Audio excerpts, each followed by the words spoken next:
evening, everyone, and welcome to the Flatout Racing Network's coverage of race number 8 of Season 59 of the Rolling Thunder Gaming Talladega Challenge Series, as we are here back under the lights at Burnt Screwdrivers Raceway in the next to last race of the regular season. The playoffs are looming. I'm Seth Cole, being joined by Michael Norman, and Michael, here tonight, is basically going to set the stage for all the drivers' scenarios to make it into the playoffs, whether it be through points or through a race victory next week at Talladega. We've had some relatively, I won't say clean races, but we've had long green flag runs. I mean, you normally don't have a clean race at a super speedway. Someone gets torn up at some point or another. But with that being said, we've had about 2 or 3 races where the caution has not flown that much, but we're nearing the end of the regular season where desperation is starting to set in. So how do we balance that here tonight? Well, it's going to be a little difficult. I mean, tonight's one of the nights where we have one of the fewest car fields for RTG. So, and it's not really by much. There's still like 36 trucks out there. But, like you said, desperation is going to be in play here for these drivers to make it into the playoffs. And, you're going to see some more bold moves, more than you usually see by those drivers looking to get in and those that are on the cutoff trying to make sure they can stay in. Yeah, we've got basically 3 groups of drivers that we'll be following here tonight and next week in the regular season finale at Talladega. We got the drivers that have already found victory lane. They know that they're comfortably going to be inside the top 20 in the point standings. There's no driver, no former winner this season that is anywhere near that 20th standings cut line. So they're just looking to continue to pad the playoff points, whether it be going to victory lane again here tonight or next week, or of course battling for that regular season championship for those bonus points once the playoff standings are reformatted. Drivers that are either just above or below that cut line of 12th in the standings, they're looking to stay above that cut line. A win would certainly ensure they were going to be in the playoffs, but they want to make sure they're getting in via points if they don't get that checkered flag. And then we've got quite a number of big-name drivers that are in the almost must-win category, and that's not just to get a checkered flag, but to make sure that they then get up into the top 20 in points for a playoff position. So we'll try and keep you aware of all those scenarios during the course of tonight's race. Mentioned about the fact, Michael, that we have a smaller field here tonight. That's because quite a few drivers have taken provisionals here this evening, including Brian Rawson, Ken Roberts, but 2 drivers in particular that took provisionals for this evening's event are not in the field.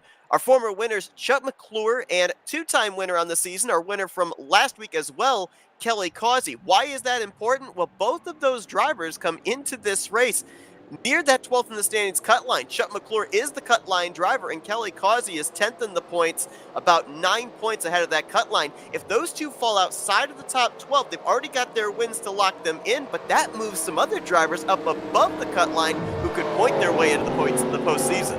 Yeah, and that's what's going to be the big thing here, that we're going to see a lot of these drivers in desperation mode. With them not being here, it's like, okay, well, now I need to gain the most amount of points I can get in order to gain the most spots and make this playoff. So it's definitely going to be interesting. It is indeed. We've had also, I'd like to point out, I outqualified Flatcaster this week. I should have been starting 9th. I think this is the first time in 3 weeks. I think that you outqualified Flatcaster. I think the first time this whole season. It could be. Flatcaster's been on it, but nonetheless. 2 drivers so far this season have gone to victory lane multiple times. Jeremy Jeffries in the field here tonight. He's won the last 2 races here at Burnt Screwdrivers Raceway as well, so he's looking for a three-peat. And Kelly Causey, who we saw go to victory lane last week. Grant Wesley would like to be the 3rd multi-time winner on the season. He's got the pole position alongside of John Godfrey. Jessica Shelton with Bailey Ellis are in row 2. Cy Jones and Bernie Mobbs, they're in row 3. Dave Melson, Jerm Lewis make up row 4. And then row 5, Chris Emery and Bob Dixon complete the top 10. Jeremy Jeffries just talked about, and he shares row 6 with Terry Bombard. Row 7, Bobby Farrell and Craig Hagley. In row 8, it's Bob Seminara and Mike Mangialardi, and the top 20 completed by make that 17th and 18th, Mike Rogers, JT Mayhew. The top 20 is completed by Milt Surratt and Josh Metallic. Row 11 finds Wiley Coate and Doug Kulik. Row 12, Donnie Garrett and Mark Paglia. Row 13 is going to be Jeff Crivello and Nathan Bolser back in the field here tonight in that 079. Joe DeSpirito's back in row 14 with Greg Palmer. Top 30 completed by Brian Schilling and Rodney Sullins. Then it's Glenn Harris, Richard Martin, Tim Nofsker, and Robbie Nice is the 34-truck field for tonight's 66-lapper at Burnt Screwdrivers Raceway. Grant Wesley, who's already got a victory this season. John Godfrey, who's almost in a must-win situation. Your front row and ready to get us under the green flag. It's in the air, and already we're seeing here, even on this pace lap, Grant Wesley dealing with those connection problems. We've seen this the last couple of weeks, and you don't want to have those kind of problems when you're up at the very front of the field. No, not at all. 34 trucks take the green flag on this one. Shelton going to move up to the high line there. The middle line, I should say, in front of John Godfrey. Bernie Mobb's 4th position, and then, I believe it's Jerem Lewis in 616. In that 5th position. Grant Wesley going to look to get that first lap led. It'll be interesting to see here if Grant's connection problems continue. If he stays to try and get that 1 lap led and then drops to the back of the pack, or if the connection will stabilize for him to stay up here at the front of the field for the entirety of this first run. Well, we're going to wait and see here. He's going to cross the line, lead the lap, and we'll see what happens. But, this is going to be very interesting. The middle lane is exactly the lane we want to be in at this racetrack, because it's, the inside lane has a little bit of momentum, but the outside lane gets the better run off the corner. Well, the middle line is where you want to be if there's not a third lane. We've heard this from the drivers. They've said if that third lane starts forming, it really breaks up that middle line, which we normally see as the strongest lane, both here at BSR and at Talladega. It's almost like it becomes the proverbial sucker hole that people normally know the middle line at super speedways to be. Yep. Continues on the middle lane here. No one's bold enough to make 3 wide yet, but Grant going to continue to show the way. Jessica Shelton right there in the 2nd position. I mentioned the fact about a couple of drivers that are around the cut line, not in the field tonight, McClure and Causey. Keep an eye on Jessica Shelton, Rodney Sullins, Joe DeSpirito, Dave Melson. These are drivers that are just below that 12th position in points and could find themselves above the cut line heading into next week at Talladega. And it's interesting, too, because I was thinking about this afternoon. Last year, I should say, we had 8 regular season races starting at Talladega and ending at Burt Screwdrivers Raceway. That meant that when the playoffs began, all the elimination races and eventually the championship race, the 2nd race of that final round, all took place at BSR. Since we've added on the extra regular season race here in season 59, the regular season ends at Talladega, and the elimination races and the championship are decided at Talladega. So it kind of shakes things up from what drivers were used to last season. Yeah, it does. But the added race is going to be added players. As we can see, some people are electing to try to take that third lane, but not very many. And the middle lane is still the way to go here. We see Jessica Shelton up here. Grant Wesley, she's following somebody who, well, I call him the Pod Piper of these race, because Grant Wesley knows how to get up to the front. Reminds me a lot, drives a lot like Dale Earnhardt Jr. So that's hence why I call him the Pod Piper here, because usually wherever he goes, a lot of people follow. That's why we see Grant leading our point standings coming into tonight. Been very consistent this year, trying to get that regular season championship. I believe, if I recall correctly, he's told us a couple of weeks ago that he is actually missing out on the regular season finale next week, as well as the first playoff race. So he is trying to build as much of a points gap as he possibly can between himself and the rest of the competition behind him. Is again really bad warp, really bad blinking there by Grant Wesley in front of Shelton, Godfrey, and Mobbs. Gotta wonder at some point, is he going to be requested to bail out of line and drop to the back? That third line you were talking about, Dave Melson, I believe that is Josh Metallic and Doug Hewlick. They're making some strides, but it seems to be rather slow progress. Yeah. It's slow progress, but the more cars they can get up there, the momentum they have. And there's Grant now going to get out of line. They're going to drop to the back. Shelton will now move to the point. And actually, after last week, Grant Wesley, we saw him get caught up in, I believe it was a last lap incident with Chuck McClure. Finished outside of the top 20. And he lost the regular season points lead. I had forgotten about that. He's actually 2 points behind Brian Schilling. So Schilling's actually in the position to maybe rack up those bonus points for regular season champion next week. Right now, Schilling's kind of mired way back there. I think the last time by, he was scored in 29th. I see him in the middle, 3 wide, pretty deep in the field. Here comes that inside lane. And look who's leading it. Jeremy Jeffries, two-time winner, took the checkered flag the last 2 times we've been here to Burnt Screwdrivers Raceway. Seems to be his type of racetrack. He's trying to go for 3 in a row at this racetrack here in season 59. Inside's got the momentum, that's for sure, but we have to wait and see how long it plays out. The outside lane gets the run off the corner, but the inside lane has the run in.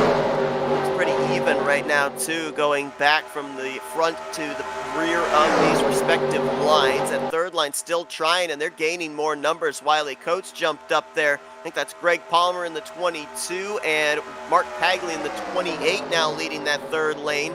That's a 3-wide battle somewhere around the 11th, 12th position. And now here goes another one to the top. That's Craig Hagley in the 32. As more drivers migrate up to that third lane, that's going to hurt that middle line and help the inside line, which we're seeing visibly right here through 1 and 2. Yep, you could see them beginning to kind of fall back here as less drivers in that middle lane. The bottom lanes, like you said, is going to be the more preferred one. More cars in it, more draft created, faster they'll go. Still have that little bit of pushing up issue. I've raced at this. I've practiced with these guys before, so I know how the track handles with this setup. So, well, it'll be interesting to see how long it takes before that outside lane gets up to the front. We're about to have, I think, in just a few moments, 3 wide all the way back through this group. It looks like even number cars on the inside, middle, and outside line. Shelton trying to get that middle line back up there. Hagley leading that third lane. And that inside line, I noticed the last time they came down the back straightaway and into turn 3. Nice tight draft between Jeffries, Farrell, and Seminara, those 3 trucks leading the inside line. Let's see if they can do it again. They had bumpers locked almost all the way down the back straightaway. There it is again. You can see no space between the front and back bumpers. Yeah, look at the inside lane push like this. It's get a lot of bumpers. I've pushed people who can, but if you do it in just the wrong moment, as you see right there, you got Bob Seminara just got real tight coming off of turn number 4. Seminara 8th in the point standings, pretty well situated. Bobby Farrell was actually at the top of the point standings back in season 58, advanced into the postseason via points. This season not working out quite the same way. He is 33rd in the point standings coming into this one, so he's in a must-win situation. I don't know mathematically if he could get up into the top 20 in points should he go to victory lane. And right behind them, how about the 4th position? You got Cy Jones in that Sunoco Chevrolet Silverado. Cy comes into this race 27th in points. If I can do some quick math in my head, I believe he is 25 points behind 20th in the standings. But again, another driver that is in a must-win situation. As now, top 4 move up to the middle line. Here comes Bob Dixon leading that inside line with Terry Bombard. Yep, and now and here comes Seminara down to the inside there too. They're gonna try and get himself maybe a bonus point for a lap led. Terry Bombard, chucked on that inside line, comes into this race 17th in points. He's another driver that is right around that 12th in the standings cut line with a good run here tonight. Could advance up above it. And Rodney Sullins in the 38. Another driver that was around that cut line. He's 4th on the inside line. A driver that has advanced into the final 4 for the championship in back-to-back seasons. Middle line doesn't have the numbers, but it's got fast trucks. And they're making their way back up to the front. Jeremy Jeffries leading Bobby Farrell, Cy Jones, Milt Surratt's the 4th truck in line, then Donnie Garrett, and I believe that's Dave Nelson that is the caboose on that 6-truck train in the middle groove. But the outside lane is inching forward. By a little, that's Craig Hagley in the 32, leading Mark Paglia. That's Greg Palmer up there, Wiley Coates. Those drivers have been very committed to that third lane for the last 5-6 laps or so, and now it is paying off dividends. Hagley's going to get himself alongside Terry Bombard for 3rd, and they might get more momentum here on the front straightaway through the tri-oval.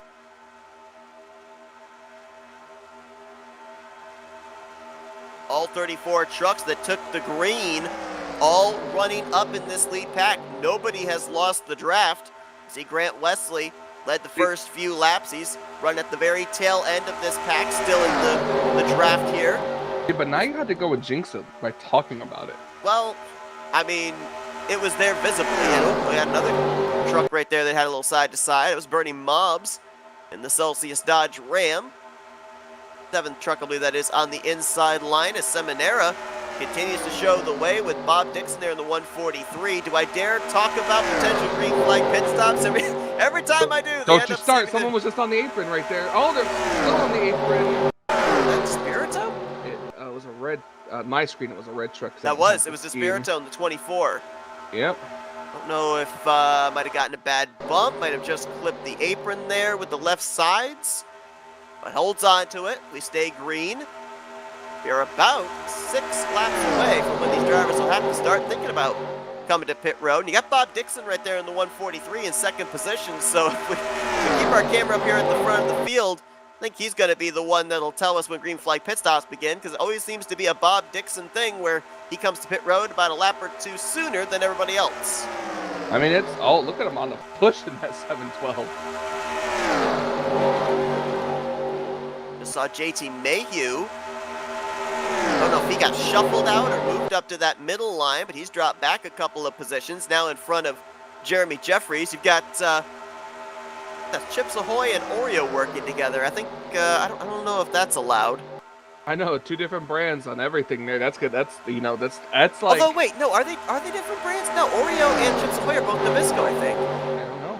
You know more about this than I do. I think they are. I might be wrong, but I'm pretty sure. I know that Chips Ahoy, I think, are made by Nabisco, and I'm fairly certain Oreo's made by Nabisco, so actually would make sense. Nabisco? It's made by its brother company, Nabisco. Nabisco. Do you know Nabisco? Well, I'm not seeing any desperation towards the inside just yet as we try to get the middle lane going again, but we got a John Deere truck on making his way up here too. That's Richard Martin. Yeah, right now in the 5th position.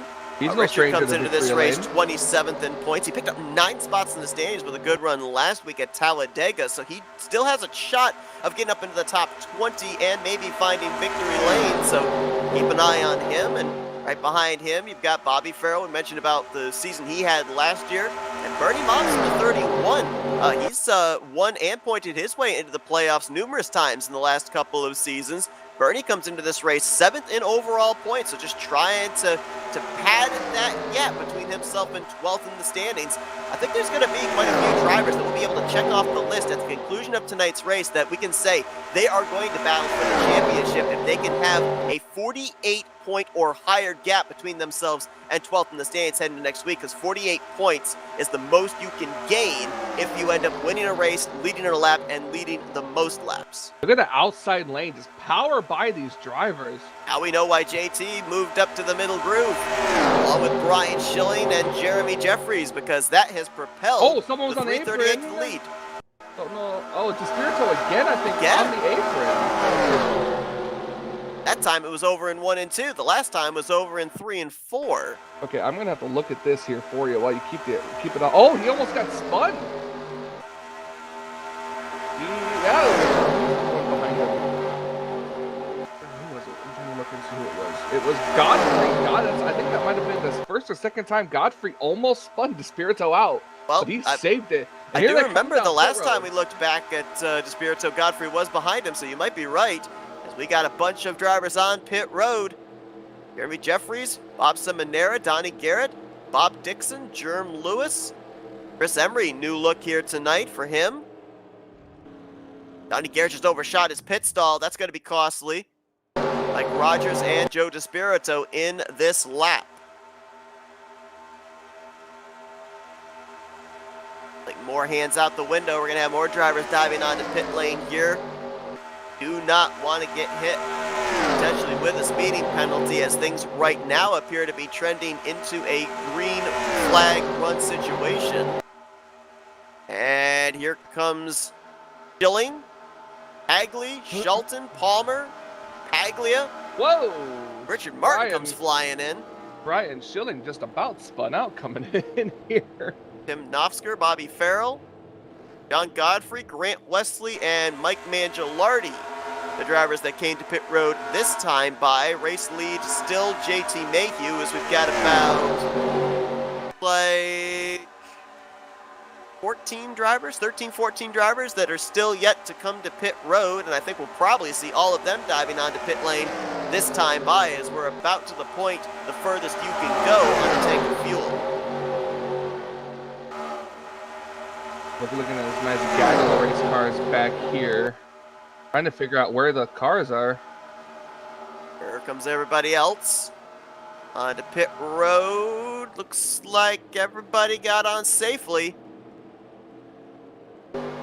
How about that?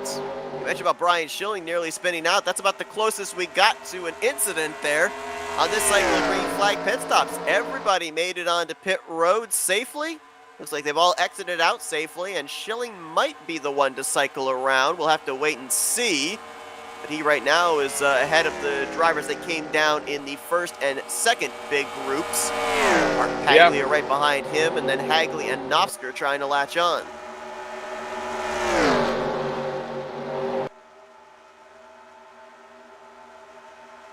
Oh, we got one coming back to pit road. That's Farrell in the 92. Black flag, it seems like. Either got a black flag for speeding or might have missed his pit stall, one or the other. Oh, we got a spinner on the apron. Is that Dave Melson I just saw? 38. Yes, it was. Yeah. I think he hit the inside wall, but he has to do a 360 to turn it back around.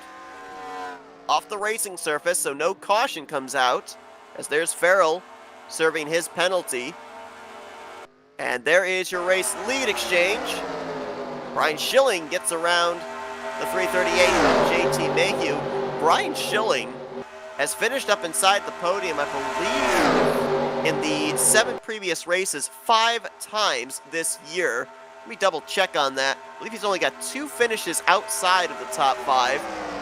Yeah, second twice, third twice, and a 4th place finish. His other 2 finishes were 14th and 27th. More cars coming to pit road again. Nathan Balmer and Glenn Harris. And these have to be unscheduled, I would think. Have to be a penalty, I would have to guess. Balser pulls into his pit stall. Looks like maybe he might be just topping off.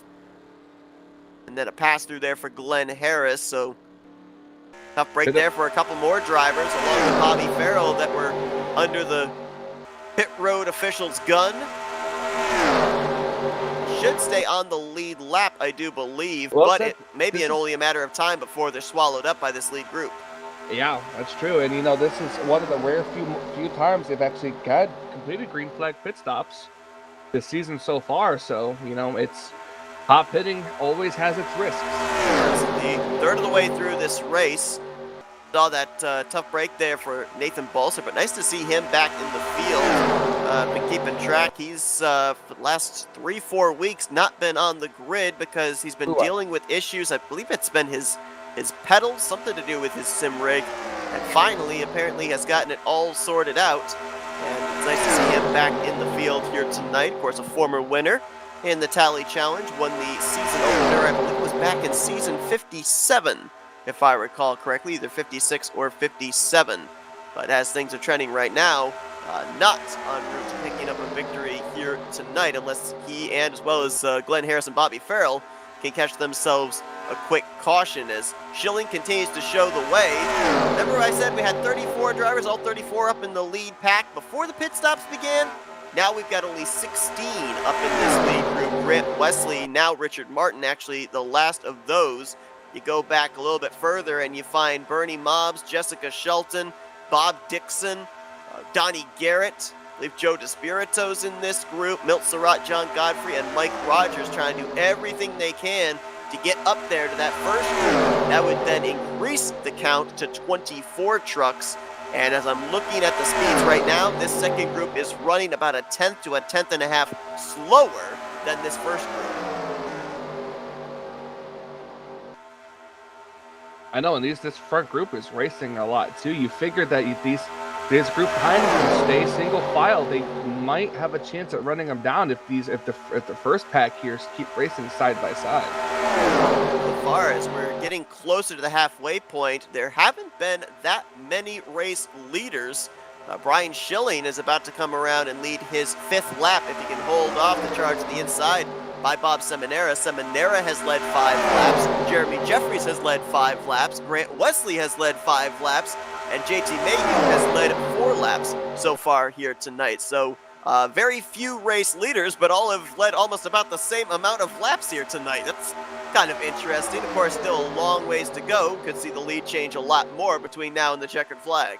Well, Seth, if we stay green, we just had pit stops now. When's the next time we see him on pit road? We're around lap 40, which would put them still roughly 6 to 7 laps shy of making it to the finish. We've got 2 more pit stops that these drivers are going to have to make before the conclusion of this race if we continue to trend under the green flag.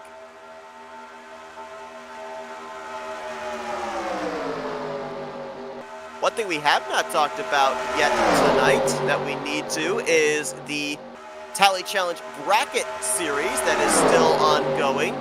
You've got, of course, the winner side of the bracket, but there's also the loser side of the bracket that's going on as well. And I mentioned this back when the bracket series began here in season 59. Even though you are eliminated in the first, second, third, fourth round, it doesn't matter. You then get put into the losers bracket, and you still have a chance. Which doesn't sound as good as it should. It doesn't, but you still have a chance of winning the entire bracket. Because if you end up winning the loser side of the bracket, then you go up against the winner's bracket side, and I think it's a best of 3, if I recall correctly. I think well, no, actually, no. Oh, wait, okay. Sorry, the 32 just got so sideways into that corner. Oh, another driver that was sideways there, too. I think that was Wiley Coate. I think it's if the winner's bracket winner beats the loser's bracket winner in the first week, then they win the bracket series. But if the loser bracket winner beats the winner bracket winner, then it goes to another round the following week. Hopefully that made sense, because I think I just turned my brain into a pretzel. But anyway, like I do. I might have had several during the course of that, because I had a little voice in my brain that was saying, you're doing it correctly, and then a little voice that was saying, nah, you screwed it up. So I don't know which one was right. But this pack beginning to catch Glenn Harris and Bobby Farrell here. And it looks like visibly maybe that second pack that we were showing, the pack of 6 or 7, they might be closing in. But the battles here tonight for the quarterfinals, the semifinals rather, of the bracket challenge on the winner's side. Jeremy Jeffries, he will be advancing. He was going up against Chuck McClure here tonight, who was not in the field. And then Joe DeSpirito is taking on Brian Schilling. Right now, Brian is out in front leading the middle line. DeSpirito is back in that second pack trying to catch up to the lead pack. And if you're wondering about who to maybe keep an eye on still in the running on the loser side of the bracket, Bernie Mobbs, Grant Wesley, Jessica Shelton, and Dave Melson. They are actually awaiting the drivers that will move on from what would be the losers round 3. Donnie Garrett taking on Greg Palmer. Whoa, what blew up? Is that Nosker? Yes, it is. Tim Saw the black smoke from underneath the 088, and he got it down to the apron. No caution. Great heads-up awareness by Nosker. That is not an easy place. Oh, nope, caution is out. But I was going to say, though, even if we had stayed under green, that is not an easy place to get down to the apron through the center of the corner, especially when at one point there, I think he was in the middle 4 wide. Wonder if that might have been an admin thrown yellow, because he was off the racetrack before the yellow was to come out.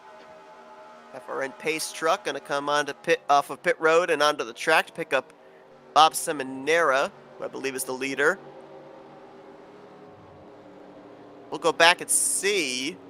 Yeah, because he was on the apron, and the green lights I think I saw were still on. He went into a half spin on the apron, but I would have thought that'd be considered off the racing surface, so not sure why the caution would have come out.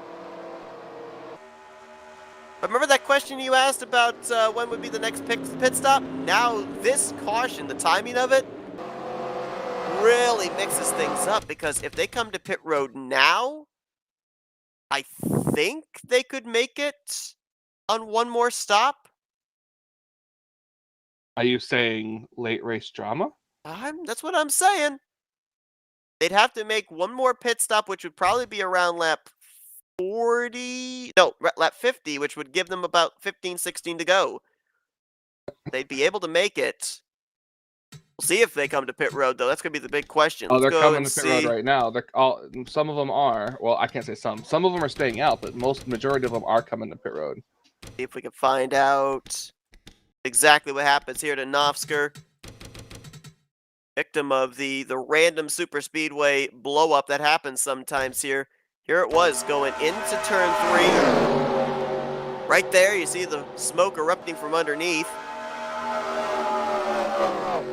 And at this point, he's down in the apron. Green lights are still on, still on, still on. He never came back up the racetrack. That's what I'm saying. It might have been an admin thrown yellow. It was not. Just went and looked. All right, let's see if we can figure out exactly when the caution comes out.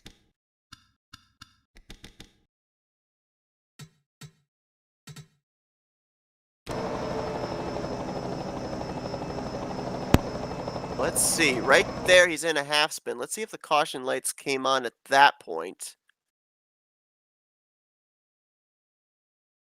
Yeah, lights are on right there. I think they come on when he goes into the partial spin. But again, I don't understand that because he did a heck of a job getting down below the yellow line. I would have thought that's considered off the racing surface unless something else happens Like I further said, back here that I didn't see. I personally believe it might have been an admin thrown yellow for a blown engine. Well, if it had been an admin thrown caution, we would have actually seen it in the console, and I just looked and didn't see it. Do we though? Yes. You would have seen that so-and-so had thrown the caution. And there was no notification of that, so... Greg Palmer going to the back. Wonder if maybe he had a penalty. Might have gotten speeding penalty here under yellow. Well, that's a tough break there for Tim Novsker. Tim came into this race as a former winner, was already locked into the playoffs, but also was in the hunt potentially for the regular season championship. 5th in overall points, 37 points behind Brian Schilling. So at least it's good for him to have that win in his pocket when you have something like this happen down the home stretch of the regular season, knowing that regardless of the fact you're not going to be getting a lot of points here tonight, you're definitely still going to be battling for that championship when we eventually come back here to Burnt Screwdrivers Raceway in a couple of weeks' time to begin the postseason. Also, just want to say, confirmed just by looking at our comments here, James Qualls says, yes, both Chips Ahoy and Oreo are from Nabisco. There you go. I thought so. I thought I remembered seeing that, that little red triangle up in the corner of the packaging. So, Nabisco stands for National Biscuit Company. If we see Mayhew and Jeffries hook up again, we call it the National Biscuit Connection. I hate you. I feel like that needs to be a thing. You know what? I think it's now time for a commercial break. All right. Well, the boss says it's time for a commercial break. So, as Robbie Nices, Jeff Crivello stay out to get some bonus points for some laps led, it should turn the race lead over to Brian Schilling. Looks like Nate Balser's going to get the lucky dog. We'll get everything all sorted out when we come back.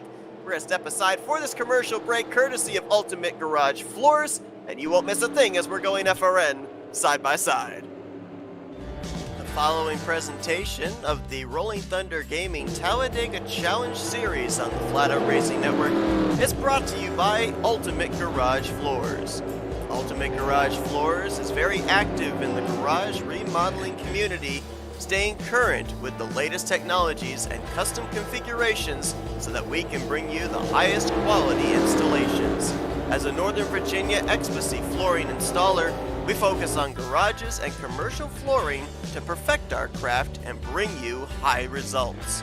In a space that gets as much wear and tear as your garage, you want to be able to trust that the cabinets and flooring we install are ready to withstand against high traffic and regular use.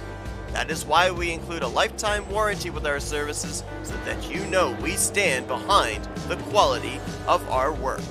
To get started with a free consultation, call us at 540-931-9999 9006 or visit us on the web at ultimategaragefloorsva.net. That's ultimategaragefloorsva.net.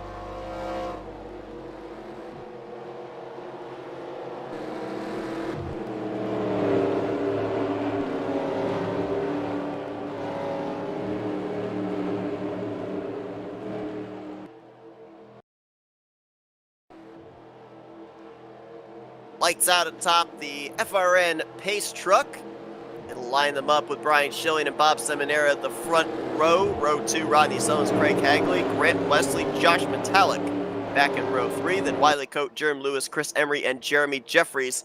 That is the top 10. Working our first caution of the night, the expired engine of Tim Nofsker. Bringing out this Own the Yellow so far. He is obviously back in the garage, and he'll finish in 34th position. Jason Scheck is a fan of the National Biscuit Connection. There you go. I think we're going to make that a thing.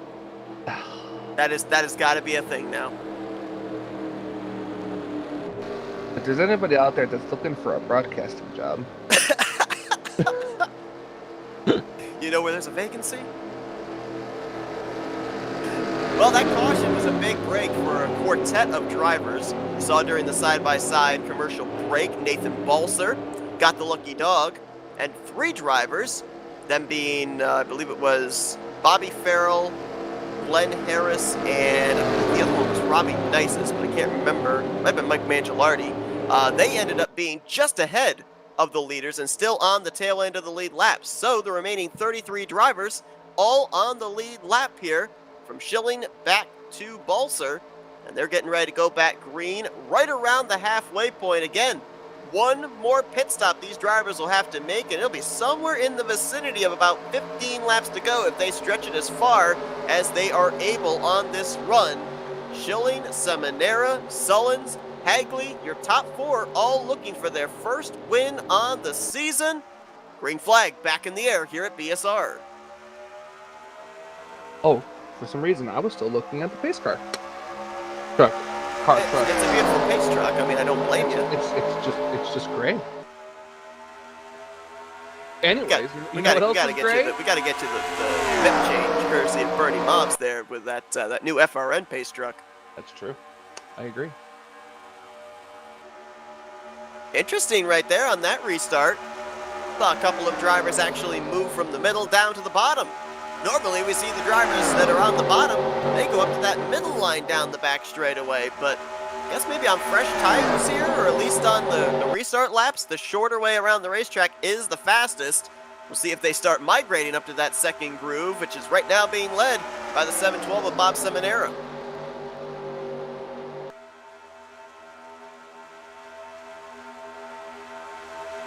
Got a lot of former champions up here inside of these top 5, top 10. Schilling, former champion from a couple of seasons ago. Grant Wesley, of course, the defending champion. Seminara leading the high line, a former champ. And then I also noticed that Josh Metallic, former champion, is actually third on that outside line. It's about the closest to the front we've seen the Geico machine all night long, as he didn't get the best in qualifying, the random qualifying draw. You win started some, you back lose in some. 20th. But Seth, what is the one thing that we talk about here at Talladega, or burnt screwdrivers? Doesn't take them long to get to the front. Well, yes, but more importantly is it doesn't matter where you start, it matters where you finish. That too. Well, sometimes it matters where you start. Calm down, Brendan Fraser. It's okay. I don't understand the reference. Educate me. Neither do I, so I just said it. Okay. All right. Rodney Sullins, first time the 38, Black Rifle Coffee. Chevy Silverado is going to be out in front. Getting a good push there from Bob Seminara.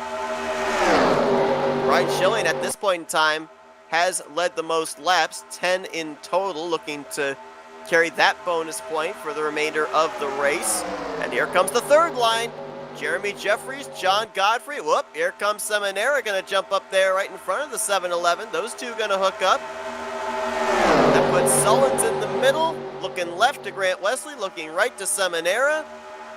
Pit lane's going to get pushed out because of this. Listen, for those of you who have never raced before, whether in the video game or even in real life, going 3 wide is never fun, especially if you're the one in the middle. Exactly. It is a scary situation, especially when you're going into a corner. Between iRacing and NR 2003, it's not a fun situation because it's like your eyes. It's almost like your eyes dart left and right. Like I mean, like you're like a chameleon. You're trying to look at both lanes at the same time, and it just doesn't work. And here's the thing too, and you can back me up on this. With the high banking, especially at a track like Talladega or here at BSR, if you're that middle truck, naturally with the banking, the truck wants to go down low. So you're trying to turn up the racetrack to not run into the passenger side door. Well, we'll talk about that in a minute because look, we got a caution. We got a 77 and a 711 upside down. Look at Donnie Garrett. Oh, darn it. He went up and over. He almost had that saved. Oh, he was having such a fun on time. His driver's side door about halfway down the backstretch. Tony Hawk would have been proud. He would have. That's a grind, right? That's what it's called? Yep. So, by the way, when you said we have a caution, my mind immediately went to Larry McReynolds. We have a caution. Larry McReynolds is, I believe, a NASCAR Hall of Famer, and the NASCAR Hall of Fame Chevrolet of John Godfrey was one of the other trucks that I saw go up and into the air. All right, let's take a look at this as you show that replay here. Just a couple cars bounced off each other. I'm just not sure who. Oh, was it Godfrey? Oh, it was the 32. By a hard hit to the inside by Billy Elliser.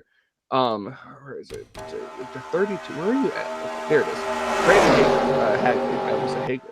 Craig Hagley.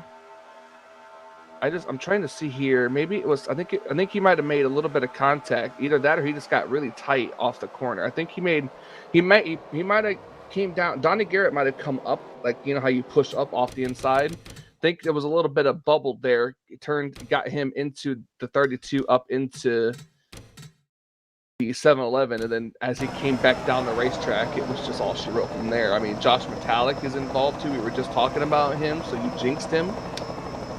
He hit the wall really hard on the inside. I've talked about just about everybody in the field, so I think that you're going to say I've jinxed anybody that would have spun out. Just started talking to him, and look at the 7 of Cy Jones. He fishtails it more, but is able to actually save it. But I'm more impressed with Donnie Garrett's ability to just grind the side of his race car. Yeah, we saw with the helicopter cam, Donnie Garrett pushing up off of turn 2, but also on the same side of that, didn't look like Hagley gave him a whole lot of room, kind of pinching him down, and oh man, hopefully that's one of those somewhat harmless barrel rolls. And he's out. And he's out with the lead right now. He just stayed out on pit road, so he might have actually claimed the yellow then. Sure, he could. Yeah, he might have if he was the one that pushed up into the 32. I was trying to really look very hard. We'll look here as we come back to live action. The 32 stayed out as well. Also, maybe neither one of them know whose fault it actually is, and they might be both deciding to take the penalty together. Listen, if we're allowed, I want to pull Donnie up here. I want to talk to him after that. We'll see if we can dial him up in just a moment. That was impressive. One thing that we should talk about here real quickly, just to kind of elaborate on what we're seeing here with these two drivers electing to both take the penalty. The drivers it's a kind of a self-policing series. It is a 2-in-park series usually for drivers. There are some outstanding circumstances, which I'll talk about in just a minute. But it is a 2-in-park series as far as causing incidents or bringing out yellow flags. If you're not certain that it was your fault, a lot of drivers will do this. They will do the safe thing, come down pit road and serve the penalty, because if it is looked at post-race by the admins, either if you are on your first incident, then you end up losing a lap post-race, or if you're on your second incident, your scoring stops right then and there. So to avoid a much worse penalty, in case it was deemed on you, better to take the EOL penalty right now and then just try to work your way back up to the front. There's still plenty of laps to be able to do so as well. I agree. All right, well, he's coming down pit road. Let's see if we can dial up Donnie Garrett and find out his reaction to that wild ride. Hey, Donnie, Michael, and Seth up here in the FRM booth. You got a moment? I got you. All right, Okay, so so seriously, yeah, go ahead, Michael. that Tony Hawk would have been proud of you with that grind down the back straightaway there. Tell us your point of view. What happened? I still don't know what happened. I don't know if I caused that and slid up and got into him or what. But man, I tell you, I never stopped driving it when it got up on his side. I didn't want it to flip over. I was leaning in my seat thinking I was actually in the car, and I'm speed here. Hang on a second. Yeah, I was driving it like it was for real in there, man. And I was like, "Oh, go over, don't go over." And I was hoping it would fall back on his tires, but I think it took one little jump over. So I'm hoping it's okay. Yeah, I was trying to squint and figure out. It doesn't look like, at least from our angle, like there's any roof damage there. Do you see anything that makes you a little bit worried? Let me look real quick. Nah, not really. He says as his eyes leave as he breaks the fourth wall and his eyes leave the cockpit of the car. It was a wild ride, though. I mean, I could see the I could see the sparks and I could look down, see the pavement and all that. So yeah, I kept my eyes open. All right, so let's talk real quickly. Oh, I'm sorry. Go ahead, Michael. I'd have to give you at least an 8.5 out of 10 on that one. All right, that's cool. So let's talk real quickly since we've got you up here. You're one of the drivers that came into tonight above that cut line, trying to stay above 12th in the standings to at least point your way in, if not find victory lane either tonight or next week in the regular season finale. What kind of an approach did you have planned for here tonight? I tell you, I just been trying to, my old saying, try top 10, top 5 on the death, and top 10 if top 5 on the death, and that's what I've been doing. And I tell you, it's worked. I've had one of the best seasons because I missed the first race. I was 40th in points after the first race, and that second race, I was actually leading on the backstretch and got wrecked, and on the last lap, and then I started rolling off, all top 10s, all 5th, 6th.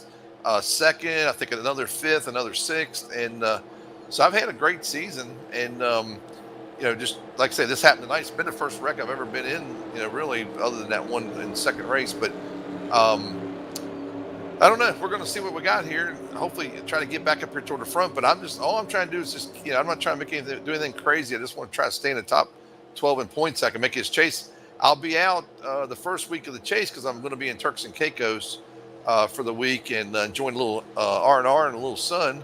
And but like I said, I'm gonna have to win that second one, and I know Grant's gonna be off that week too. So him and I are gonna be really battling to try to get that thing, get that position for that win. So we'll see what happens.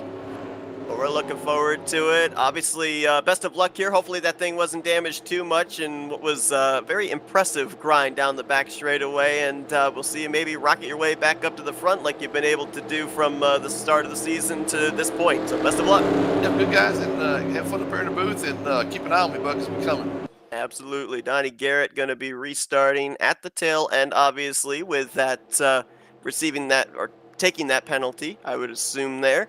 Along with the 32 Craig Hagley, who I believe has actually fallen out of the server. So he may end up coming back in a few laps down. And we also have a retiree out of the race. That is John Godfrey in the 711. John Gilbert Godfrey.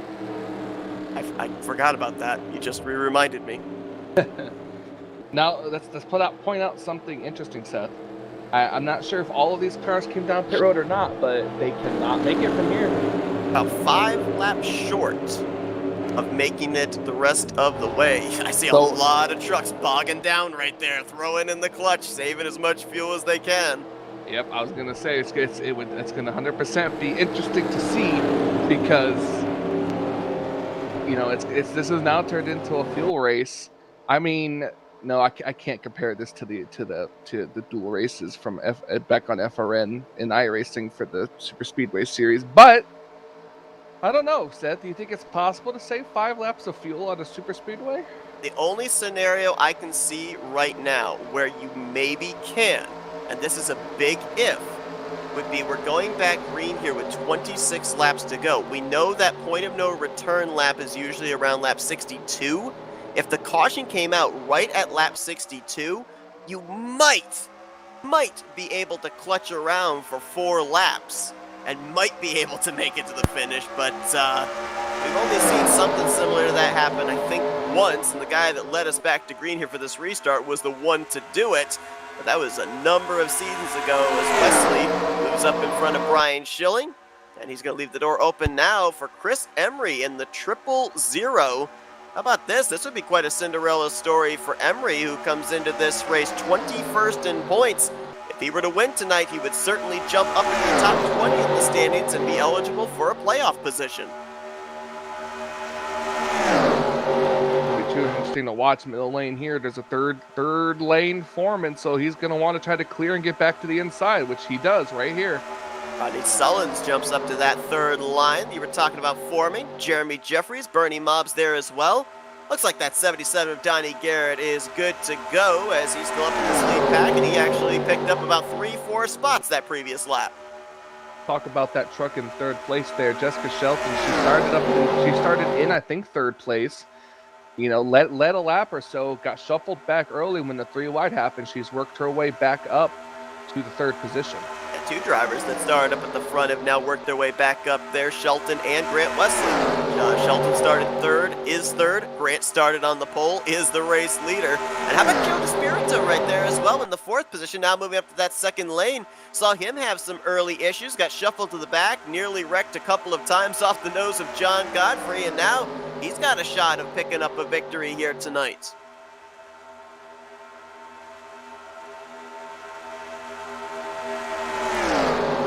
Wesley's internet issues for the moment, or for the last couple of laps, seem to have settled down a little bit. So now in a few warps, now we're saying that you jinxed somebody. Yep, you definitely can.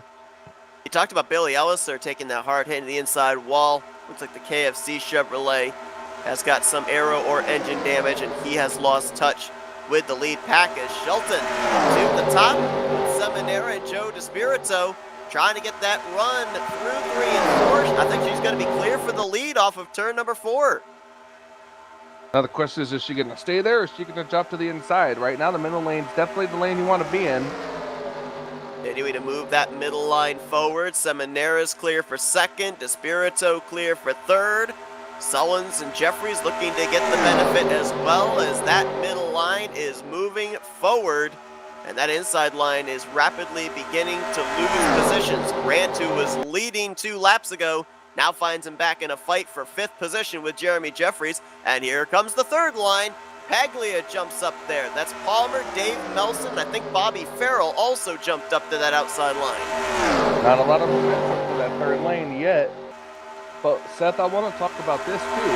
At what point do you come down pit road? Do you short pit again, trying to take the least amount of fuel in and that would get you to the end? Or do you run it dry and still just take the least amount? I'm going to say, just based off of, I've tried making calculations before, and these drivers have kind of surprised me. I think you're going to see drivers on pit road in the next 10 laps. And the reason I think that is because if you went as far as you possibly can, you probably would be hovering between taking on a half a can and a can of fuel. So you wouldn't know absolutely if the half-can strategy was going to get you to the checkered flag. You'd want to go the safe route with taking on a can. So come to pit road at 10 to go is Jeremy Jeffries. Nice save right in front of Grant Wesley. That's going to hold up that inside line. Yeah, that's going to bottleneck that inside lane up. But if you come to pit road at 10 to go, back to your question, you know for absolute certain at that point that you have to take on a can of fuel. So why not take the can of fuel on at the moment you know you need it, rather than hover and wait for another 4 or 5 laps and maybe run the risk of making the wrong call. That's true. I'm saying lap 56, 55 to 56. I think you're going to have a number of drivers on pit road. If we don't get a caution. If we don't get a caution, right? And if we get a caution, guess what? Fuel strategy's out the window. Everybody's going to be able to make it. Jeffries getting down there on the apron, losing that momentum, costs him dearly. He gets put to the middle line, and it now has taken on the sucker hole role, along with Bernie Mobbs. Now we got a couple of drivers that move from the 3rd lane down to the 2nd line, and the top 3 saw that. They move from the bottom up to the middle line as well. Ooh, Shelton doesn't really know which line she wants to be in. Sees the third lane forming, jump to the inside. Now Seminara and Despirito by themselves in the middle line. Gilling leading the third lane. He's led the most laps here tonight so far. 12 circuits out in front. Grant with 10 laps led. Next highest would be Bob Seminara, who has led 10 laps as well. Here comes Schilling on that outside line. Couple runner-up finishes this season, but yet to get a checkered flag. And Mark Paglia right behind him as well in the 28. It's been a couple of seasons since we've seen him go to victory lane here in the Tally Challenge.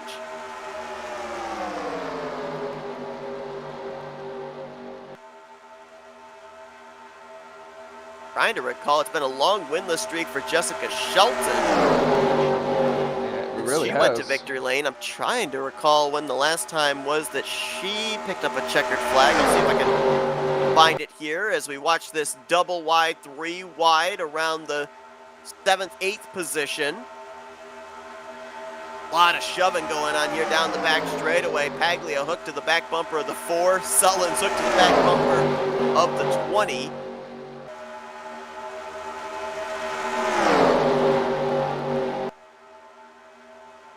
Third lane trying to form again. Jeremy Jeffries, Wiley Coates up there. Dave Melson, Bobby Farrell. I think they're going to need more numbers, though, if that middle line or the outside line is going to work and that middle line gets sucked back in. I found it. Jessica Shelton's last victory was back in season 53. Race 9 of season 53. That was July 1st of 2021. So we are approaching nearly a 2-year winless streak for the driver of the 20.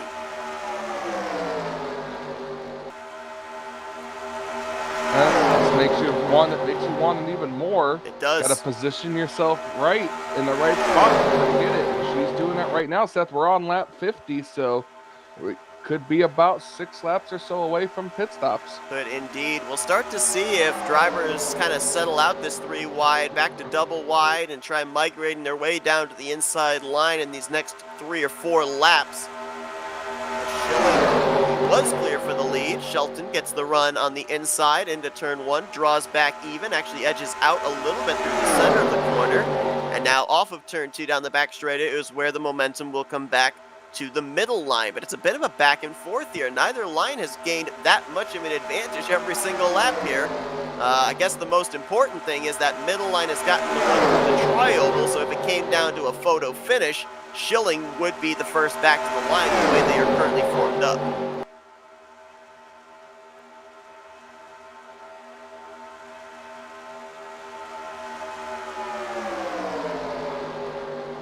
You think he's got clear of the lead right now, but it won't be for very long. That third lane is going to be the deciding factor for that middle lane.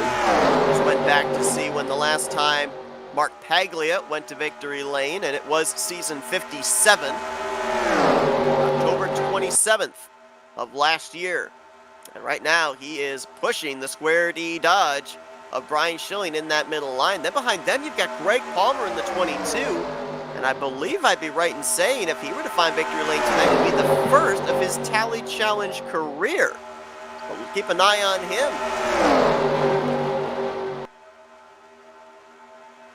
Chris Emery there in the 000, his 4th truck on the inside line. I do not believe he has a win here in the Tally Challenge, but I believe he has a Super Speedway Series win in another RTG series. And I think it might have been in the Aero 88 series, if I recall correctly. That was a few seasons ago, though. I do not believe he's ever won in the Tally Challenges. Ooh, almost contact right there. Shelton pushed up off of 2. Nearly got into the door of Brian Schilling, and now that's going to stifle the entire inside line's momentum. Schilling, Paglia, and Palmer going to get clear and now move to the inside line, maybe in preparation for those upcoming pit stops. Very, very possible. This is going to be money stops right here, Seth. You cannot afford to make a mistake. And we had, what, 3 or 4 drivers that got hit with speeding penalties during the first round of green flag pit stops. So, yeah, you got to be really careful. You've got to be conservatively aggressive. I know that sounds like an oxymoron, but it really is. You want to get everything you can on pit road entry, but at the same time, you don't want to overstep that limit and penalize yourself. Who's a moron? Well, you want to rock, paper, scissors for it? Because I think that both of us could qualify. Delton may have only stifled the inside lane, but she only fell back to 4th. So still in contention. That middle line has now kind of melded both the second and third grooves together. You had Jeremy Jeffries and Wiley Coate that were up there. They've now moved down to the second lane. I just saw Bobby Farrell tuck in line there, and I think Dave Melson is trying to find a place in line also. Lap 56 is going to go on the board next time by. It'd be 10 to go. Let's see if maybe some radios are going to light up, some hands out the window, either this lap or next, where they would have to take on 1 can of fuel to reach the finish. Well, watch this be just like the Super Speedway Series, and they just don't have to pit. This time we have the numbers. This time we know. That time I didn't have any information of how far they could go. And I ended up saying that somebody passed 4 cars on the outside line all by himself because he was really good at side drafting. No, they were going about 10 miles per hour slower, saving fuel. Yep. Here comes the middle lane trying to get back. However, there was a series that you were a part of one time where we ended up saving fuel and we ran about 45 miles per hour around Talladega. Yeah, that was my league. That was my series. That was the greatest 55-mile-per-hour race you would have ever seen. And yeah, you ever done a Super Speedway Series race in slow motion? Yep, that's what it was. We would have had to put the speed at ×2 to get the correct speed. We would have, yes. People would be spam clicking the fast forward button trying to get it at the correct speed. I'm not seeing anybody yet making the indication to pit road. So maybe these drivers do feel that they could stretch it the furthest that it can go and just take on that half can. I don't know. Either that or they're hoping a caution comes out. That could be another thing too, which would definitely save them. Wait till the last possible moment in case the yellow flag comes out. It's a good call. True, but if you come down pit road now and then a caution comes out while you're already on pit road. Whoop. Got some pitters? I just saw some lighting up. Let's see. I think we got some hands out the window. Yes, we do. And there's going to be that inside lane. Here we go. Let's see who's coming down pit road this time. I think Schilling might be one of them. Seeing Paglia back off a bit. About maybe half, maybe 2/3 of the field. Schilling, Paglia, Palmer, Shelton, Wesley. These drivers have done a great job getting onto pit road tonight without incident. That's a big formation. Oh, we got a caution though. Why is the yellow out? I have no idea, but these cars were already... Did Mangialardi blow up? I think I might have seen smoke. Yeah, I think Mangialardi blew up. Oh, wow. Now here's the big question. Did the caution come out before or after that group were on pit road? There's even scenarios I've seen where even if you're on pit road and the caution comes out, you can't take service. If you're in your box, you're fine. But if you haven't gotten to your box, you have to pass through pit road. And if that's the case for everybody that just dove onto pit lane, they've lost a ton of track position. And see, the caution comes out as soon as the guy the little guy grabs the red flag, right, for pit road. Yes. Right there. So no, a lot of cars were not. The 4 car would have been on pit road, and I think the 28 would have gotten away with it. But from the 22 on back, were not on pit road yet when the caution came out. But even at that point, I don't know if they would have been allowed to take service because you said they were on pit road, but they weren't to their box yet, correct? No. I don't think that they would have been able to take on service without getting a penalty. Here's what happened with Mike Mangialardi. He was running the last truck really here in this group. You're going to see through the center of 3 and 4. Engine just goes south right there. I still love to know how the caution comes out for that, especially when he's off the racetrack. Well, he was still on the racetrack. Well, yeah, that's a good point because he just came onto the apron there and green lights were still on. I was going to say with Billy Elser behind him, it would have made sense because he was above the yellow line, but I don't know. Race officials have been kind of weird here tonight. For real, I They've, want they've to. been I very definitely late want to on the ask. cautions, and the cautions have come out for 2 engine expirations, but only after the driver has gotten down below Oh, the this is apron. interesting. Grant Wesley, the 88, the 8, and the 000 are all EOL. Wow. You know what I'm wondering? I'm wondering if they took service when it was a closed pit road.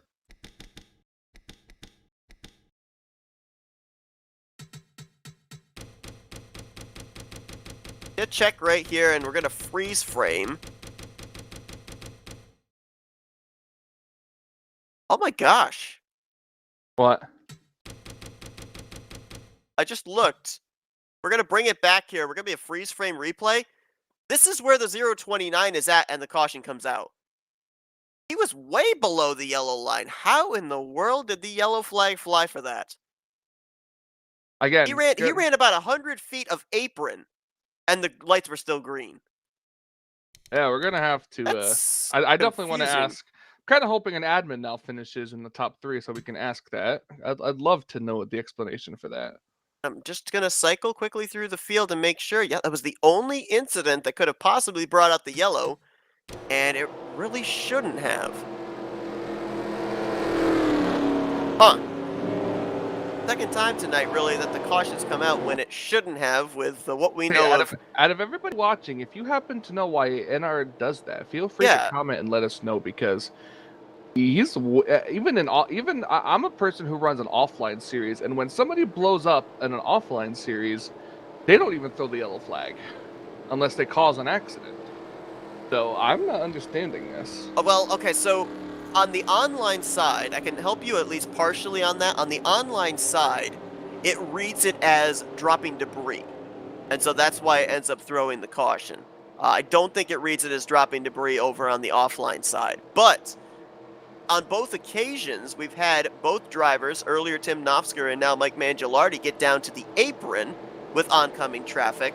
The caution has not come out until much later after they've already been down the apron. That's what's the confusing part. So, unless the whole dropping debris, no matter what part of the racetrack you're on, qualifies as still part of a racetrack or that's whatever. what I'm wondering. Like, is maybe with the configuration of this racetrack, is either the apron or at least the apron off of turn 4 still considered racing surface? It would be interesting to see if we ended up having a spin off of turn 4 on the apron, if we ended up having a caution come out or not.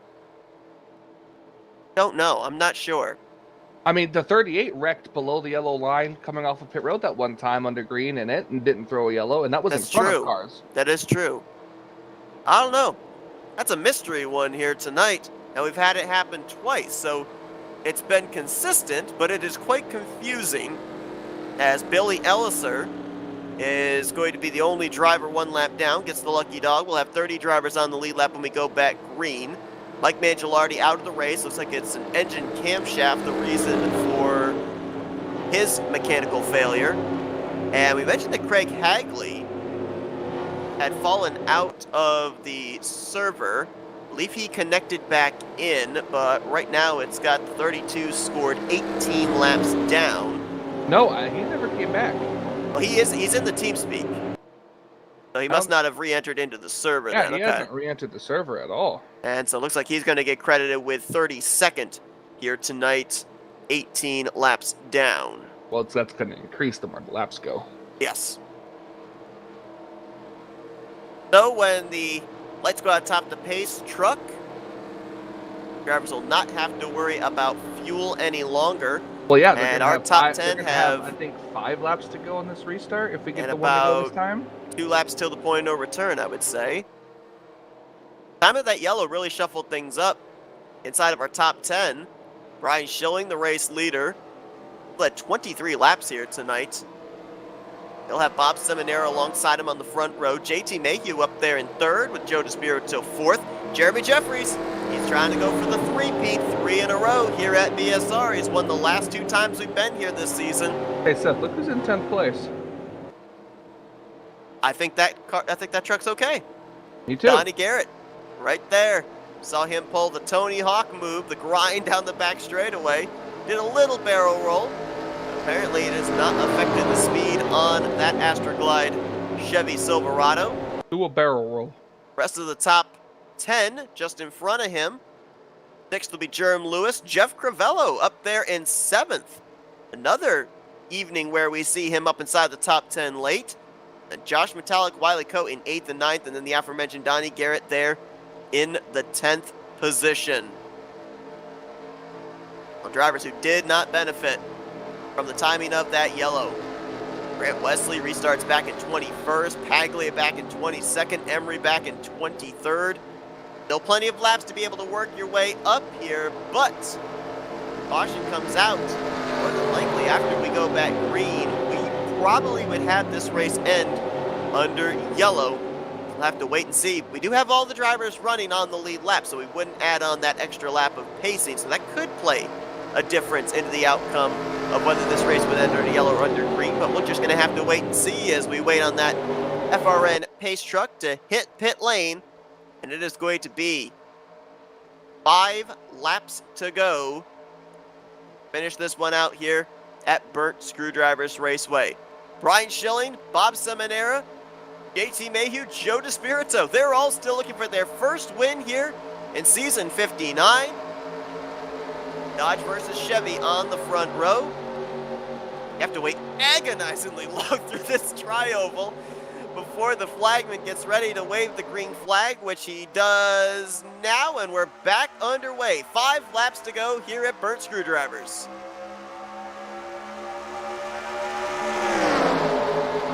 All bets are off. All strategy is out the window. Chips Ahoy and Oreos working together again. The Nabisco National Biscuit Connection, and it's gone. It was there, and then it was gone.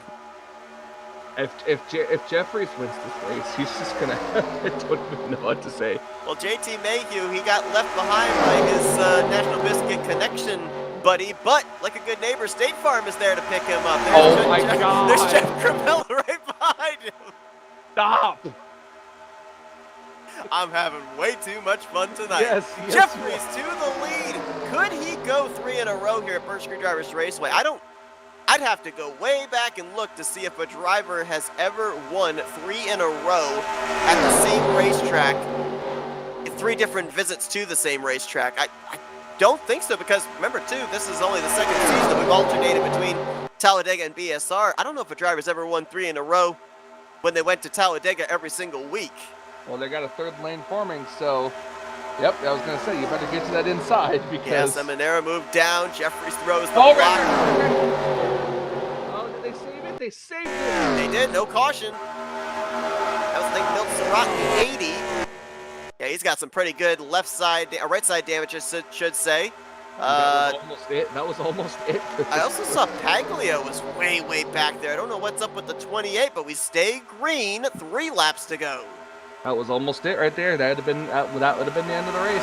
But indeed, So and now again, we give you this disclaimer all the time. We're going to do it again.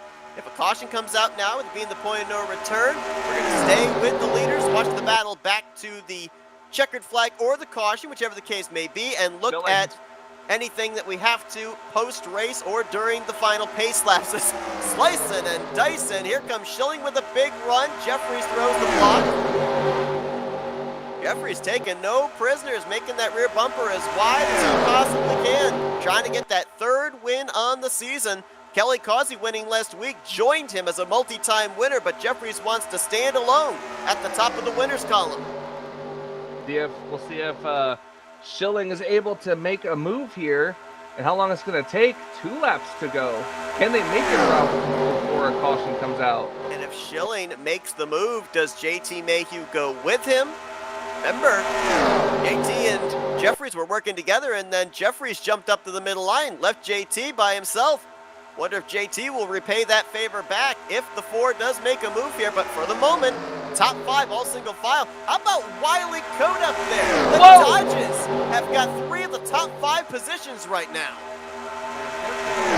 Seriously loose going into turn 3 right there. Here we go. I think they might make it back to the white. We still got to traverse through the treacherous tri-oval. They did. They made it back. They made it back. White flag in the air. 1 lap to go. Jeremy Jeffries, I guarantee you, he's not looking out the windshield. He's got both eyes glued on the rearview mirror as Schilling. Mayhew's going to make the move here on the top side off of 2 with a push from Crivello. Schilling throws the block. Jeffries throws the block, puts Schilling up to the wall. That's going to slow everyone's momentum. Mayhew looks to the inside, nowhere to be able to go. Big shove from Joe DeSpirito. Oh, Lord, they're not going to make it. They are shoving, they are beating, That might they're have been banging, it they're right 4 wide. Oh my gosh, they settle it back out to 3. JT Mayhew gonna look to try and make a move. He looks top. DeSpirito looks bottom. No drafting help for the 338. It's gonna be Jeremy Jeffries. 3rd win on the season. 3rd straight victory at Burt Screwdriver's Raceway. And then they wreck after the checkered flag. Wow. How did they make it back is the question. Wow, that was some really aggressive blocking there. Holy cow. Jeremy Jeffries. We've got, the top 3. JT Mayhew, Joe DeSpirito, and Jeremy Jeffries. That was crazy. That was amazing. What a crazy last couple of laps. 3 wide, 4 wide on occasion. Somehow Jeremy Jeffries was able to figure out every single lane that the momentum was in and was able to keep everybody at bay. And I think he likes this racetrack. I think he does too. We have visited this racetrack 4 times this season already, and Jeremy has taken 3 checkered flags at Burnt Screwdrivers Raceway.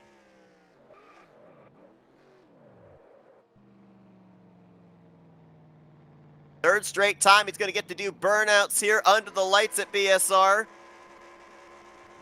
Jeremy came into tonight's race 3rd in the point standings, 20 points behind Brian Schilling, trying to make a run for that regular season championship. He's going to have now, I believe, 15 bonus points via his 3 victories when the playoff points are put together. And I mentioned this a couple of weeks ago. All the other series that run here under the RTG banner, Cup Series, the Bare Bones Racing Series, the Aero 88 Series, he's won a championship in all of them. This is the one series that he has never won a championship in. Season 59 could be the year of the one truck. Let's take a look at the finishing results. The National Biscuit Connection. Bisco, the National Bisco Connection. Got 1st and 3rd. Joe DeSpirito was the, well, I was going to say, yeah, I'm going to say it. He was the filling, he was the filling in the Oreo. No, here we go. Jason Scheck, forget the golden horseshoe. He somehow cut the golden Oreo for sure. Double stuff. I love it. I love it. He got the golden Oreo. We're going to have to ask him if there's a golden Oreo in that truck. Yep. Seminara brings it home in 4th. Crivello, another top 5 run for him in 5th. And I'm looking at some of these names.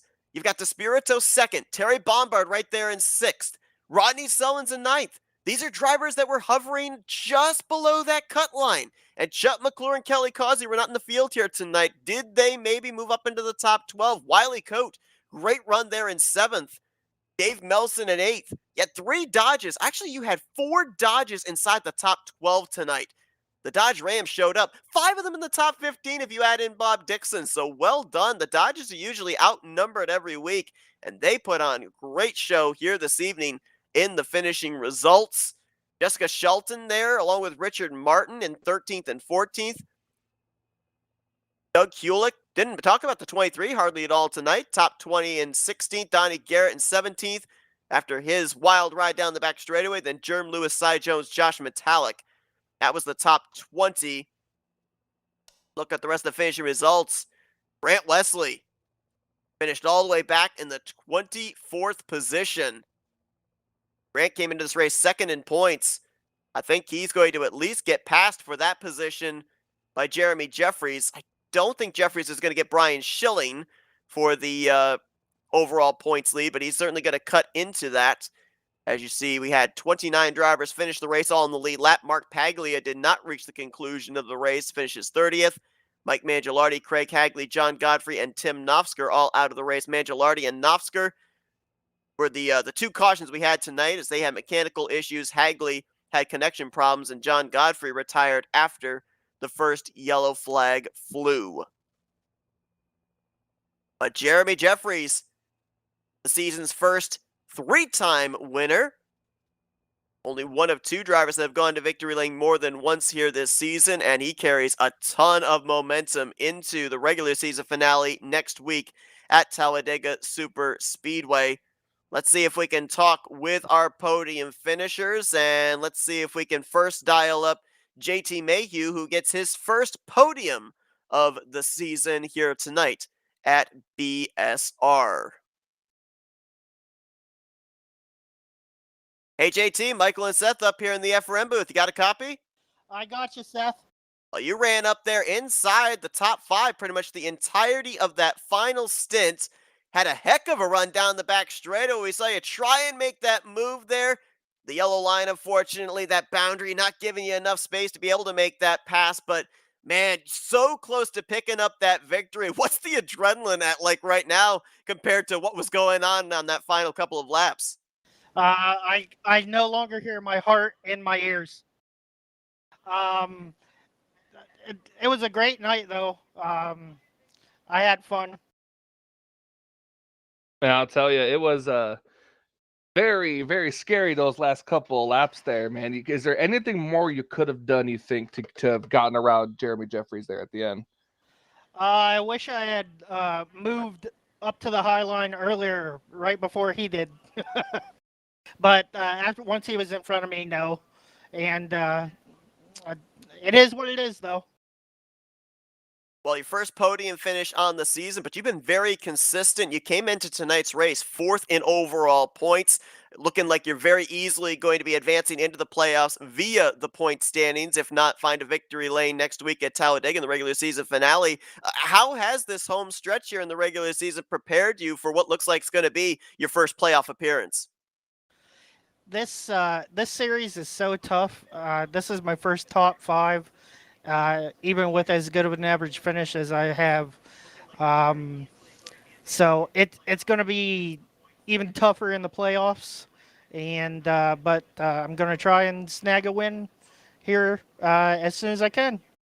We've seen a lot of drivers have really good showings in their first playoff appearance. Looking forward to seeing what you're going to be able to do. Still got one more race to go before we put that playoff grid together. So another opportunity to get a checkered flag before we enter into that battle for the championship. But congratulations on that top five here tonight. Podium finish here at BSR. Before we let you go, the floor is yours, JT, for some thank you sponsors and shoutouts. All right. Well, I'd like to thank you guys. Great broadcast as always. Like to thank Bones and Prime, the owners of the league. That it's a great league here. Like to thank Josh, Wiley, and all the guys that help run this series and all the other series. Jeremy, Prime, John, Rodney. They all do a great job. Brian Schilling. Damn, I gotta thank him for that push he gave me at the end of the first run there, right before the first pit stop. He was beating my back bumper off to get to the lead. I appreciate that. I stuck with him as long as I could, but I felt like if I didn't have a shot, I was going to stick with him till the checkers. But if I had a shot, I was going to go for it. Thank you, Brian. Thank you to my teammate, Jeff Crivello, and to my disowned stepfather, Terry Bombard. And again, thank you to all you guys. JT Mayhew getting himself prepared for the playoffs. A third place performance here tonight at Burnt Screwdrivers Raceway. Congratulations on the great run. Best of luck next week and as you prepare for that first playoff berth. Thank you, Seth, and looking forward to battling you into the playoffs on Mondays here at RTG. Right behind you in points on Monday. Absolutely. This JT Mayhew brings it home third place here tonight. Interesting thing, I was just looking here during this interview at the bracket series. We already knew Jeremy Jeffries was moving on. He was taking on Chuck McClure, who was not here tonight. And Joe DeSpirito took on Brian Schilling, and he moves on. So the next two drivers we're going to talk to are going to battle against each other in the finals of the winner's side of the bracket in next week's race at Talladega. So I know that both of them are probably going to be making some reference to that. Let's start first with our second place finisher, Joe DeSpirito. Hey, Joe, it's Michael and Seth up here in the FRM booth. You got a copy? Hey guys, I got you. Well, man, I'll tell you what, so close to picking up that first checkered flag of the season, but more importantly, came into tonight below that 12th in the standings cut line. With the second place performance tonight, you are now +5, up above the cut line in the 10th position. I know you wanted that checkered flag, but how important was it here tonight to make sure that you're going into that regular season finale above the cut line defending? Oh yeah, I was points racing tonight. I was points racing the last 5 weeks. I feel like my playoffs started a lot earlier than everybody else. I think I was 35th or 30th in points a couple weeks back, and I've been chugging away trying to make it back, and I'm here now. Still one more week to go, so can't say job's done yet. But yeah, a lot of hard work, man.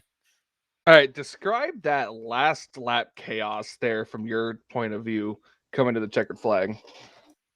Well, we didn't know what was going to happen up there between Schilling, Jeremy, and Mayhew, and they were almost banging each other on the backstretch there. And I saw a hole to go to the bottom, and that closed quickly, and which I figured it was going to. And it was Jeremy and JT in front of me, and I didn't know what I was going to do coming to the checkered. I was going to go high. I saw JT go high, and I just did the opposite of him.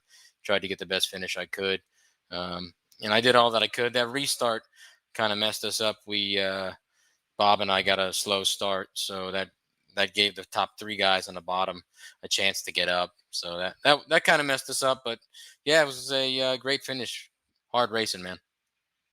Now, another thing that's been going on, and we've been documenting it during the course of these races, is the bracket challenge. You advance into the finals on the winner's side, displacing Brian Schilling here tonight, and the guy you're going up against found victory lane here this evening in Jeremy Jeffries. So how much of a dogfight you think that's going to be next week in the regular season finale at Dega? Yeah, that'll be fun, but that's not going to be my focus. My focus is, just points racing right now. Yeah, it's kind of weird how that's been working out. I mean, not even looking at the bracket, and I've been cutting through it pretty good so far. But usually when I focus on it, things go wrong. So I'm just not going to look at it. You got points race, and if I finish ahead of Jeremy, great. If I don't, I go in a loser's bracket, whatever. I just working on those playoffs right now, man. Getting himself prepared for that postseason is Joe DeSpirito, and here tonight with the second place finish, he puts himself above the cut line. He'll be able to try and pad that and play defense when we get to Talladega next week. Great run for you here tonight, Joe. Congratulations. Before we let you go, give you the opportunity to thank some sponsors and do some shout outs. Thanks, guys. I want to thank RTG. I got a great series here on Thursday nights, Tally Challenge. I love this BSR track, man. I think it's Rodney and John Godfrey put it together. Got 3 fast lanes at all times. You never know what's going to happen. Things happen fast, man. FRN, you guys do a great job with the broadcast. Love watching it afterwards. Mobs Motors, got to thank Bernie for painting some great trucks out there. Thank my sponsors, Old City Fly Shop, APW, Able Reels. I want to thank my guys watching at home. I want to thank my dad watching, my uncle, Uncle T, LC, Dan, some of my work buddies. And yeah, I want to thank everybody watching on YouTube. I appreciate it, guys. Joe DeSpirito, second place here tonight at Burnt Screwdrivers Raceway. He'll look to get that one position better and maybe carry a win into the playoffs next week at Talladega. Great run tonight. Congratulations. Best of luck in the regular season finale. Thanks. Let's keep it rolling, boys. And let's see if we can now go down to Victory Lane. I don't think Jeremy needs to even put in his GPS where Victory Lane is here anymore. I think he might have his truck on autopilot to get there. Let's see if we can dial him up. Hey, Jeremy, it's Michael and Seth up here in the FRM booth. You got us? I do. Okay, so normally we ask you a question when we bring you up here if you finish in the podium, but we're actually going to have a little bit of a twist here. We're going to ask you a question from our YouTube comments, courtesy of Jason Scheck, because you've come to this racetrack now 4 times this season. You've gone to victory lane in 3 of them, 3 times in a row. Is there a golden Oreo in that truck or something that's giving you this kind of luck? Because this is something we haven't seen at all in Tally Challenge in a long time. Well, if there is a golden Oreo, it wouldn't last long because I love those things. Especially add some double stuff to them, man. I'm all over it. Yeah, I don't know if that's a good thing. Well, if it's double stuffed, it's gone then, because he asked about the double stuffed as well. Yeah, he said it was double stuffed. Man, okay. So just tell us about this last lap. That was some intense blocking going on there, man. How were you able to pull that off?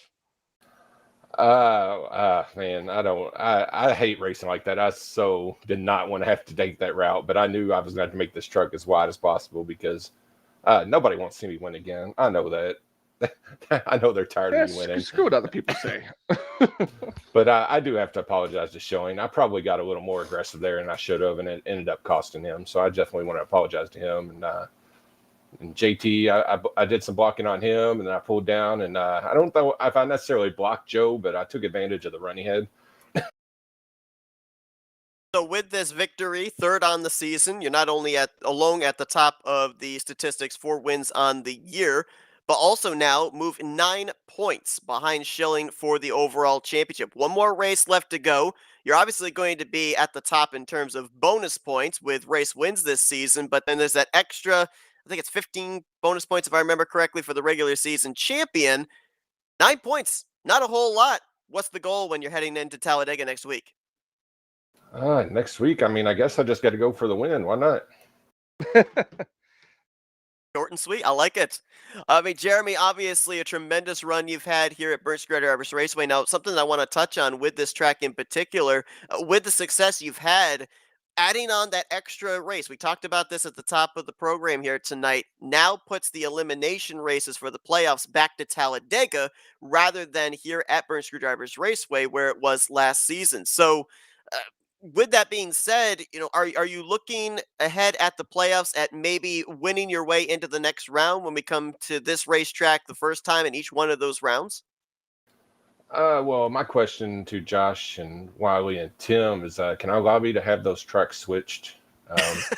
Because, man, BSR has been so good to me this season. I hate that it's going to end at Talladega, but yeah, I mean, that's a win and you're on to the next round. That's the simplest way to do it. And I have not had much luck in these chases I've been in. So I think one season I had 4 races. I won 4 races, and I don't think I made it out of the first round of the chase. So I got one more question for you.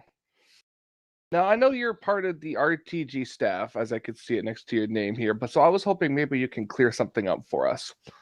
During tonight's race, we've noticed that we had 2 blown engines. Both of the drivers were able to get down and off the racing surface like almost immediately when blowing the engine. So we were curious as to why the caution still came out even though they were completely off the racing surface. I wish I had an answer to that because it seems to be more often than not that the caution does come out even if they're off the racing surface. I've heard theories that you can throw the clutch in and coast around, but I've done that. I've blown an engine and done that before, and the cautions came out. So I really don't have an answer for you. We were trying to figure that one out there. We're going back and looking at a lot of replays and kind of still freeze frames and whatnot, but nonetheless, result tonight. A victory for you, 3rd on the season, 3rd straight here at BSR. Congratulations on a job well done. That was incredible last couple of laps to call up here in the booth. I can only imagine what the adrenaline rate was for you down in that truck. But now that things have calmed down, we'll give you a chance here to be able to do some victory lane. Thank you, sponsors and shout-outs. Oh, man. Thanks to Schilling for not turning me there on the last lap. I think he could have probably – I think he was very generous. And that's why I hate that he fell all the way back to 10th. And thanks to you guys for putting on the broadcast. Thanks to Rodney and John for this awesome truck, and to Rodney for this awesome Oreo truck. It's a great looking truck. I love it. And it looks really good in Victory Lane. Thanks to Bones and Prime, all of the staff at RTG, family, friends, XFM teammates, and everybody watching out there in YouTube land. Thank you.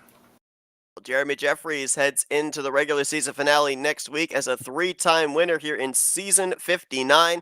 His 3rd straight victory here at Burnt Screwdrivers Raceway. Go and enjoy it. Congratulations and best of luck next week in preparation for the playoffs. Thank you, guys.